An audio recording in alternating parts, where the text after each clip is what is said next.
Water, when unmanipulated, is to find its level, so whether you look at a cup of water, a bathtub, a swimming pool, a lake, or the ocean, it's flat.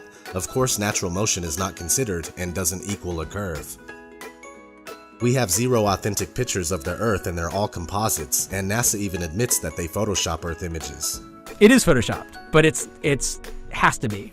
On numerous occasions, NASA admits that we can't go beyond low Earth orbit, which is between 99 miles and 1,200 miles away. The interesting thing is that the moon is said to be 238,000 miles away, which is a difference of 236,800 miles.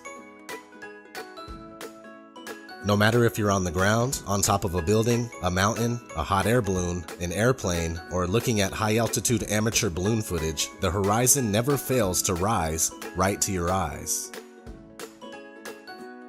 Whether you are looking at Toronto's skyline from Niagara on the Lake, 31 miles away, Chicago's skyline from Union Pier, 43 miles away, or even Oahu from Kauai, which is up to 108 miles away from center to center, or 73 miles away from the closest points. You will not see any curvature where it's supposed to be.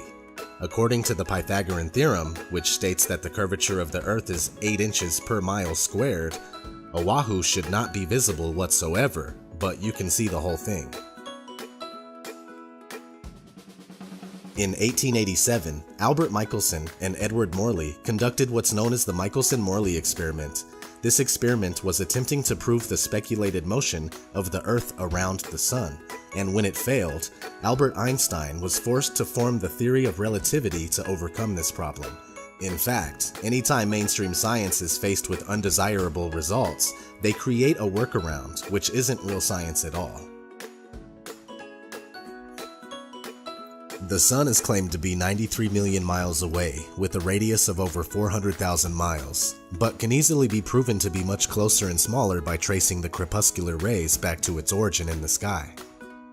If the Sun were indeed 93 million miles away, it would simply be impossible to have angled sun rays, as they should all consistently come in straight.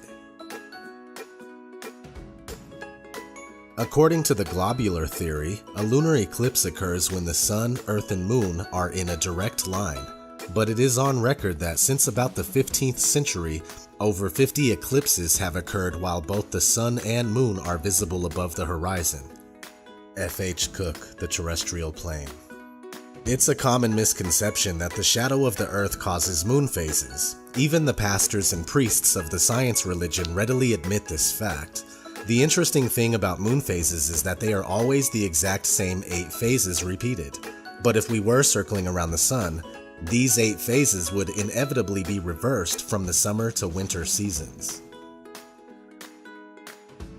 I completely understand that the idea of a flattened stationary Earth seems ridiculous in many ways, but that's only because we are taught the false globe model from the very first time that we enter a school classroom.